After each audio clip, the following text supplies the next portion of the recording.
And when someone keeps bringing up your past mistakes, trying to get you to live condemned, they may not realize it, but they're working for the accuser. The enemy uses people.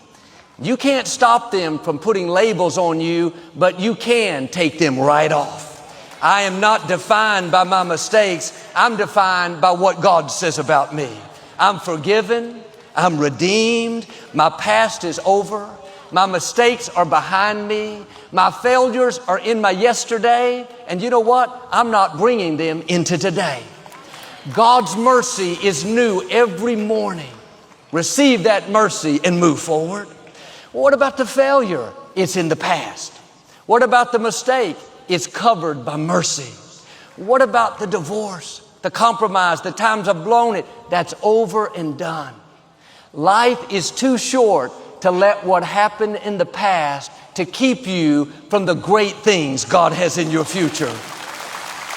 After Jesus was crucified and rose from the dead, He appeared to some of the disciples as they were meeting in a room. Thomas wasn't there that day. They went out afterwards and found him. They thought Thomas would be excited to know that they had seen the Lord. Thomas wasn't buying it. He said, unless I see Him with my own eyes, unless I feel the nail prints in His hands, I'm not going to believe. 8 days later, all the disciples were in a room. Jesus came walking through the door. He went right up to Thomas, held out His hands and said, see the nail prints? Feel the scars in my side. Thomas fell on his knees and said, Lord, I believe.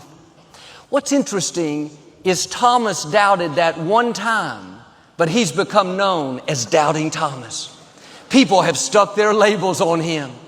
You would think that he had doubted his whole life, that he was always questioning his faith. But this was just 8 days of his life. It's easy to judge people by one mistake. It's easy to let one failure define who you are. If Thomas would have worn that label, doubter, failure, he would have missed his purpose. And we hear a lot about Doubting Thomas. What we don't hear much about is Thomas is the one that took the gospel to India. It's believed that he took the message of Christ further than any disciple.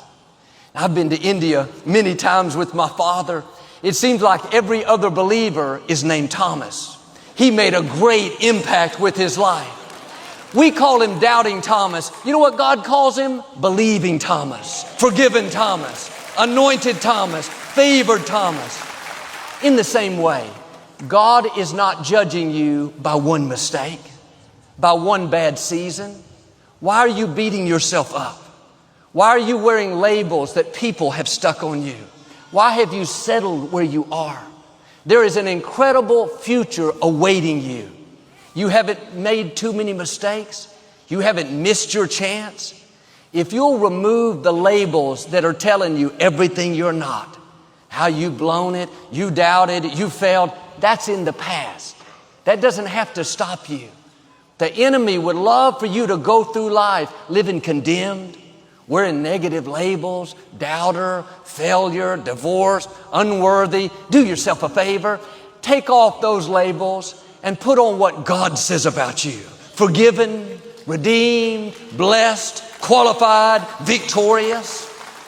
Sometimes we make mistakes with good intentions. Bill Buckner wasn't trying to miss the ground ball. He wasn't being undisciplined, slacking off. He was being his best and still missed it.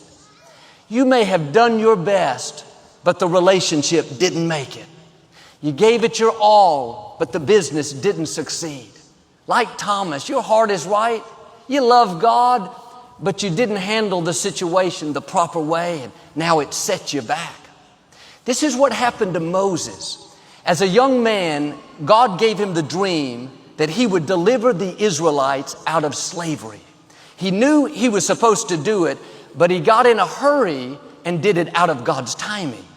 He saw a Hebrew slave being mistreated by an Egyptian supervisor. He didn't think anyone was watching, and he killed the supervisor. Moses wasn't trying to make a mistake. He wasn't being defiant. He just made a bad choice. He had to flee for his life.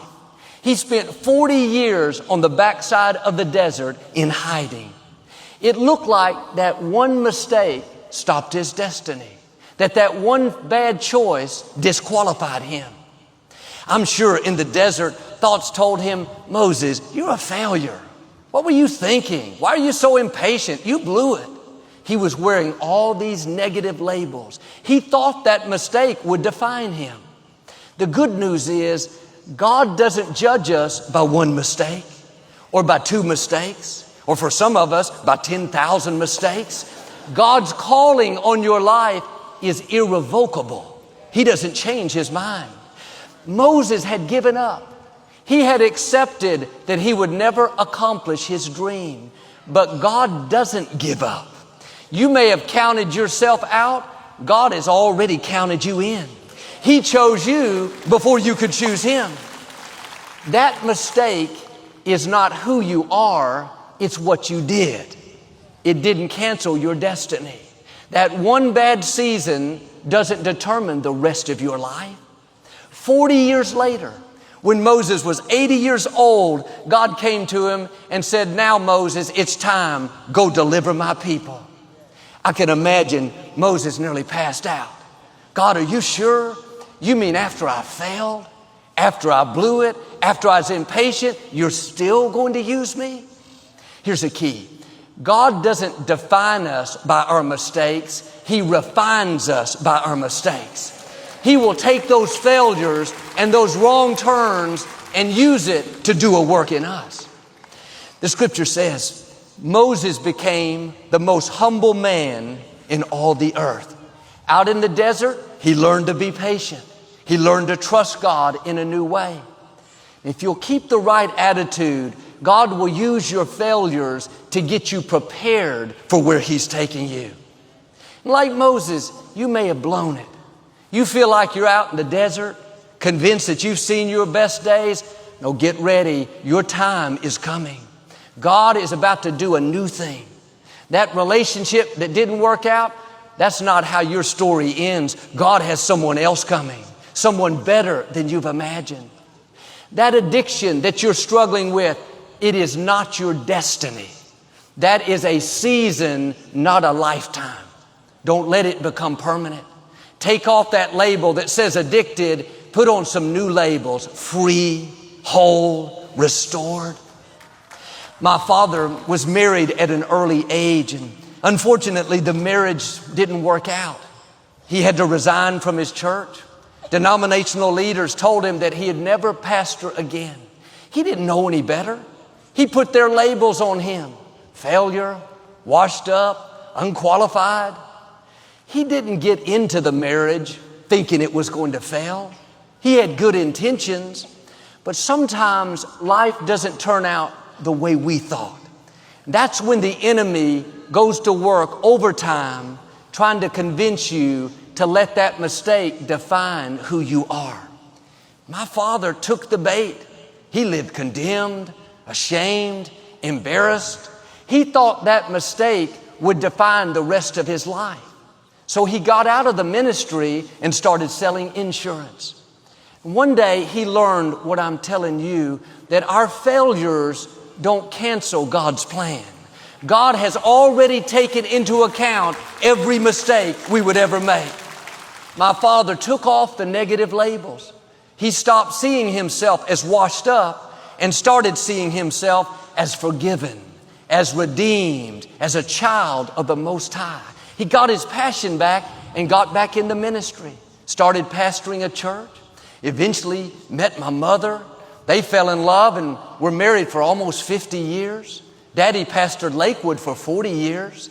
It would have never happened if he had let that mistake define who he was. If he would have gone around wearing negative labels, down on himself, he would have missed his purpose. You may have made mistakes, but you have to learn to forgive yourself. Quit beating yourself up over what didn't work out.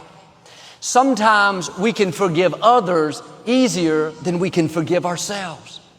People tell me, Joel, I didn't raise my children right. I blew my marriage, wasted years of my life on drugs. that's in the past. You can't change what's behind you, but you can do something about what's in front of you. God's mercy is bigger than any mistake that you've made. He can still get you to where you're supposed to be, but you have to do something important: forgive yourself.